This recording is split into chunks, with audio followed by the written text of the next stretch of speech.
What's up, everybody? Welcome back to Diamond Owl Studios, your number one place for music reactions. I'm your boy, Paper Chase. And it's the one and only Diamond Don Juan. We got a great reaction for you today because this is going to be a first time for us reacting to the Ramones. Do you know this song? No, I only thing I know from the Ramones is I Want to Be Sedated. Okay. Yeah, I mean, I don't know much. I know that they're a punk band. I know that I should know them more, but I don't. Dude, you need to know your history, dude. I know. I love punk music, but I not like older punk music. I feel a little bad. Like I was very subjective with my tastes of like what I really like listen to. So we got to go back in the time machine and check out one of the, godfathers of like punk rock music. There would be no modern punk or pop punk without the Ramones. Now, I do know this song, but I have never seen a live performance from them. So I'm very interested to see, what that was like, see what they sound like, see what the energy levels are like. So let's get into it. It's going to be exciting.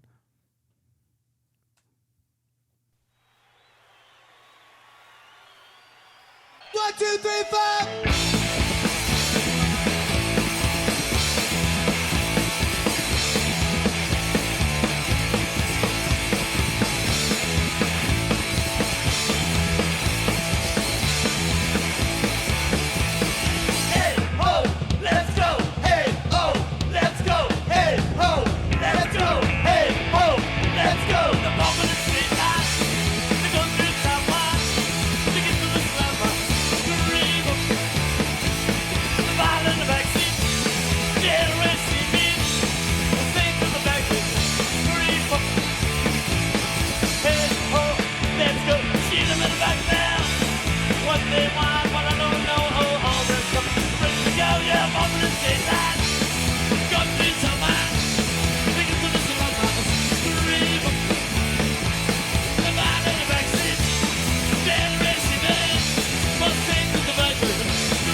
So definitely heard this song.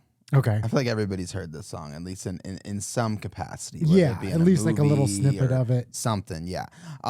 This is exactly kind of what I would expect like a punk performance from back then to sound like. Because, and I don't mean this in an offensive way at all, but like punk was never supposed to be like this formulated music that sounded perfect to everybody's ears. Like punk was always supposed to be like standing out. It didn't even matter to them when they were performing if it necessarily sounded good. It was like it was the energy behind it, and like the more of the I don't give a fuck aspect of the music, and that's exactly what's going on here. I mean, like it sounds like I like this type of music, so I really enjoy it. But you could tell, like, if you showed this to my mom, she'd be like, "This sounds so terrible." Like, yeah, I mean, that's one of the things, like one of my favorite groups of all time was like Wu-Tang Clan. And the reason I like them, or one of the reasons, is just the rawness. The recording, you could tell, a lot of those recordings were like done, not in a studio with all this like tweaking and polishing and engineering. I love the raw element of it. And I think that's what you're talking about. It's like there's a rawness to it, an unpolishedness to it. And, that's what I thought was always funny about like the pop punk is that I'm like, man, isn't this like the opposite of what like punk was trying to be? Yeah, because it's like you have like their outfits are all clean and everything is all like, they've got their makeup on all perfect, their hair done all perfect. And, everything like seemed like it was so like done up and the music was so polished and the choruses and everything versus like this raw, just kind of like high energy. One thing that I was like thinking about when I was listening to it is just the like how fast they're playing. Yeah. And I was kind of like wondering, like prior to this, was there anybody that was playing music like this? Like at that speed, at that tempo? I'm sure you could find like that BPM in different songs and stuff, but I mean, no, like, and that's the thing is, like I was kind of saying before, like I'm not saying that it sounds bad or anything, but like punk. No, I get what you're saying. But when punk came out, like people were like, yeah, we don't care if everybody thinks that this sounds good or likes it. Like it's more about the energy and like kind of the stance that they were taking behind the music. So I mean, I don't really can't recall like the studio version in my head right now. Yeah. But I can imagine that this is even a bit faster, and they're like just doing that because they know people are getting riled up. It's having a good time. Yeah, everybody's Like- getting rowdy. It's awesome. I love it. Let's go, children, back here. What they want, but I don't know how. Rest up, ready to get your monsters tonight. Go through so much. Make it to the sun, Read up. Find in the back seat. Then raise your bed. Won't save to the back with the scream up. Hey, hey, ho, let's go. Hey, ho, let's go. Hey, ho, let's go. Hey, ho, let's go.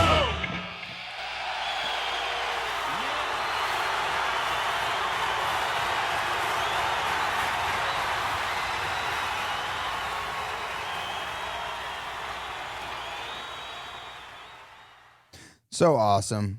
Wow. That was awesome. Loved every minute of it.